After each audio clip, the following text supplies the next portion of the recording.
Hi friends, welcome to అనగనగా కథలు. ఈరోజు చెప్పే కథను చూడండి. నచ్చితే లైక్ చేయండి, షేర్ చేయండి, కామెంట్ చేయండి. సబ్స్క్రైబ్ చేసుకోకపోతే ప్లీజ్ సబ్స్క్రైబ్ చేయండి. అలాగే నోటిఫికేషన్ కోసం పక్కనే ఉన్న బెల్ ఐకాన్ ప్రెస్ చేయండి. ఇక కథలోకి వెళదాం. అనగనగా ఒక గ్రామంలో కాంతమ్మ అనే ఒక పెద్ద ఆవిడ ఉండేది. ఆవిడకి ఇద్దరు కొడుకులు కలిసే వ్యాపారం చేసేవారు. ఒకే ఇంట్లో కలిసి ఉండేవారు. అన్నా తమ్ముళ్ళిద్దరూ ఎంతో అన్యోన్యంగా ఉండేవారు. వారికి వచ్చిన భార్యలు కూడా సొంత అక్కా చెల్లెళ్ళులాగా కలిసిమెలిసి ఉండేవారు. ఇంట్లో అందరూ ఎంతో మంచిగా ఉండేవారు. కాంతమ్మ కూడా మంచిదే కాని తన పుట్టింటి వారు తనకు పెళ్లిలో పెట్టిన నగలను ఎవ్వరికీ ఇచ్చేది కాదు. పిల్లలు చిన్నప్పుడు ఒకసారి కాంతమ్మ భర్త, ఏమీ కొత్త వ్యాపారం పెడదామనుకుంటున్నా, కాస్త డబ్బులు తక్కువయ్యాయి, నీ నగలిస్తావా? వాటిని తాకట్టు పెట్టి వచ్చిన డబ్బుతో వ్యాపారం చేస్తానే, వ్యాపారంలో వచ్చిన లాభాలతో మొదట నీ నగలే విడిపిస్తానే అన్నాడు భర్త.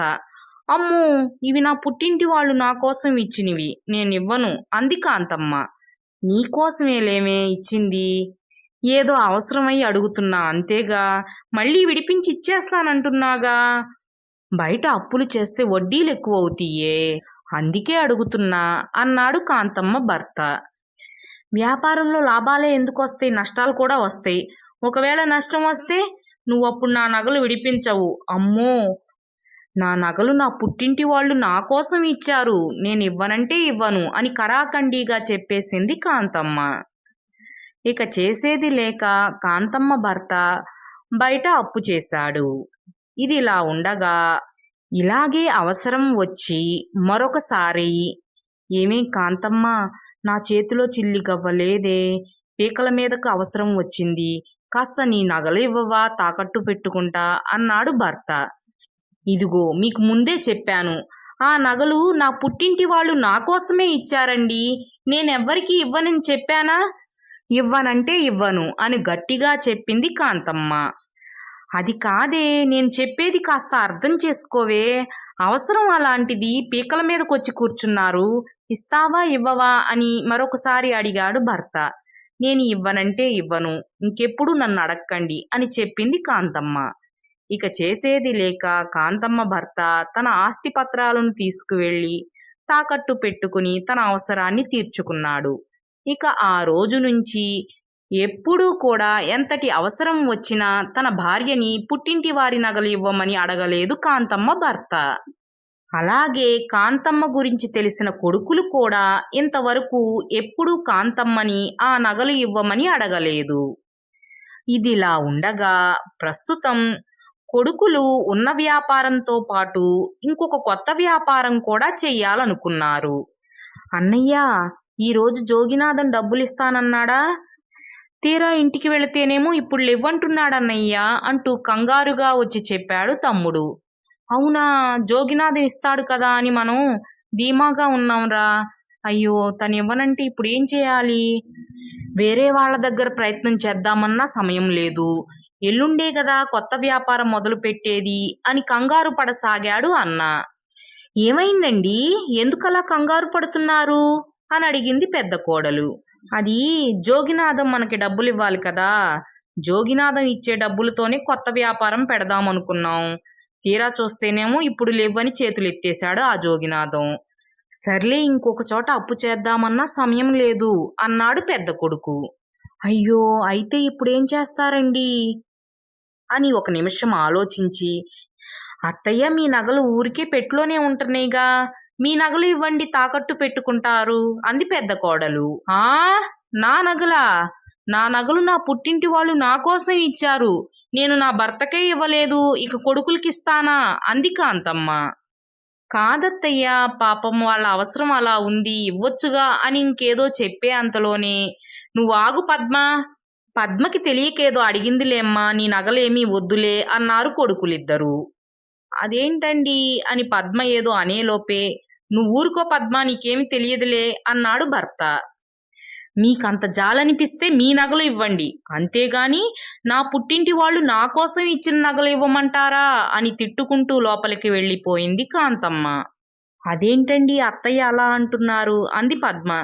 మా అమ్మ ఎవ్వరికీ ఆవిడ నగలు ఇవ్వదే, మా నాన్నే ఎప్పుడు అడగలేదు, ఇక ముందు కూడా మీరెవ్వరూ అడక్కండి అన్నాడు భర్త. సర్లేండి, అయితే మా నగలు తీసుకువెళ్లి తాకట్టు పెట్టుకోండి అంటూ కోడళ్ళిద్దరూ వాళ్ళ నగలు తెచ్చి ఇచ్చారు భర్తలకి.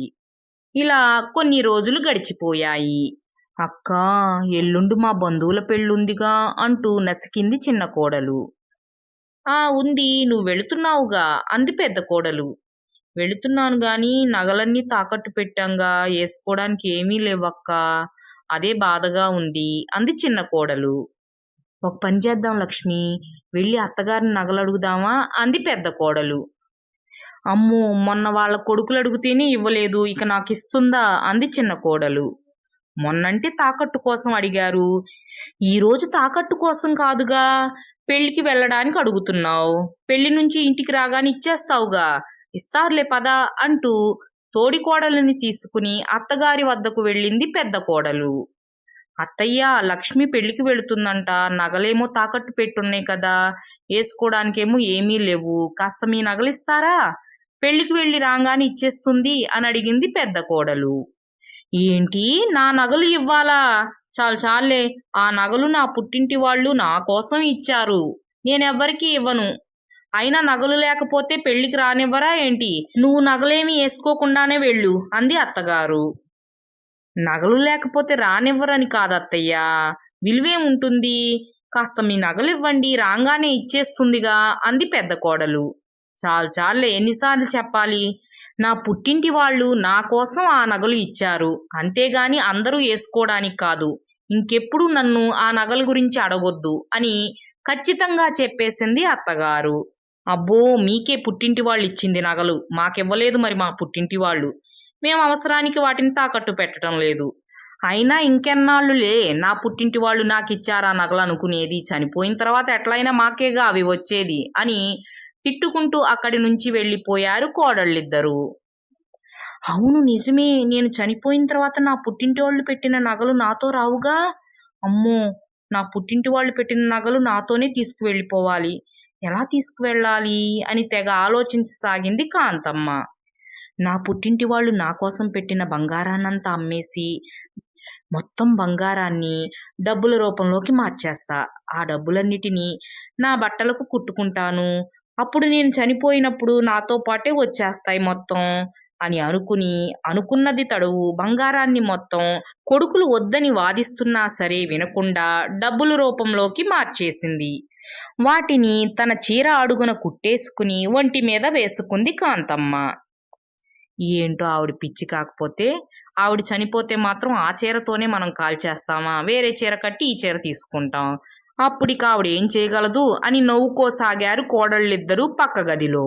అది విన్న కాంతమ్మ, అవును కదా, నేను చనిపోయిన తర్వాత వీళ్ళు నాతో పాటు ఈ చీరని కాలుస్తారో కాలవరో అనే అనుమానం వచ్చి, నేను ఇంట్లో వాళ్ళకి చెప్పకుండా ఈరోజే చనిపోవాలి అని నిర్ణయించుకుని శ్మశానానికి వెళ్ళింది కాంతమ్మ. అయ్యా, నేను చనిపోవాలని నిర్ణయించుకున్నాను, నువ్వు నన్ను కాల్చెయ్యవా, నువ్వు కాల్చినందుకు నీకెంత కావాలంటే అంత ముందే ఇచ్చి చనిపోతాను అంటూ కాటి కాపరితో బేరమాడసాగింది కాంతమ్మ. ఏంటమ్మా, చనిపోవటం ఏంటి, నేను నిన్ను కాలవడం ఏంటి, నాకేమీ అర్థం కావటం లేదు అన్నాడు కాటి కాపరి. నీకు నేనేం చెప్పినా అర్థం కాదు గాని నన్ను ముందు కాల్చేయ అయ్యా, నీకెంత కావాలంటే అంత ఇస్తాను అంటూ బ్రతిమలాడసాగింది కాంతమ్మ.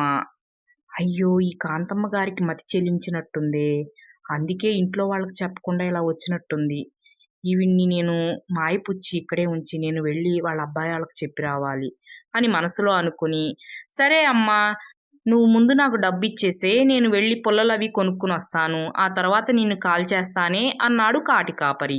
సరే అయ్యా అని కొంత డబ్బు ఇచ్చి, నేను ఇక్కడే కూర్చుంటాను, త్వరగా రా అంది కాంతమ్మ. సరే, నేను త్వరగానే వస్తాను, మీరిక్కడే కూర్చోండి అని నమ్మ పలికి ఊళ్ళోకి వెళ్ళి కాంతమ్మ కొడుకులను తీసుకువచ్చాడు కాటి కాపరి. ఏంటమ్మా, నువ్వేం చేస్తున్నావు, నీకేమైనా అర్థమవుతుందా, ఇంటికి పద అన్నారు కొడుకులు. నాకంతా అర్థమవుతుందిరా. నేను చనిపోతే ఈ డబ్బంతా మీరే తీసుకోవాలని అనుకుంటున్నారు కదూ. నా పుట్టింటోళ్ళు నా కోసం రా నగలిచ్చింది. వాటిని నేను నాతోనే తీసుకువెళతా అంది కాంతమ్మ. వాటిని నీతోనే తీసుకువెళ్ళమ్మా, ఎవరు కాదన్నారు. నువ్వు చనిపోయిన తర్వాత ఆ డబ్బులన్నీ నీతోనే కాల్చేస్తాంలే అన్నారు కొడుకులు. ఎక్కడ్రా కోడళ్ళు మాట్లాడుకుంటుంటే నేనంతా విన్నాను అంటూ జరిగిందంతా చెప్పింది కాంతమ్మ. అయ్యో అత్తయ్య, మమ్మల్ని క్షమించండి. మీకు మీ పుట్టింటోళ్ళు పెట్టిన నగలంటే అంత ఇష్టమని తెలియక అలా అన్నాము అత్తయ్య. నిజంగా మీరు చనిపోయిన తర్వాత మీతో పాటే ఈ డబ్బునంతా తగలపెడతాం.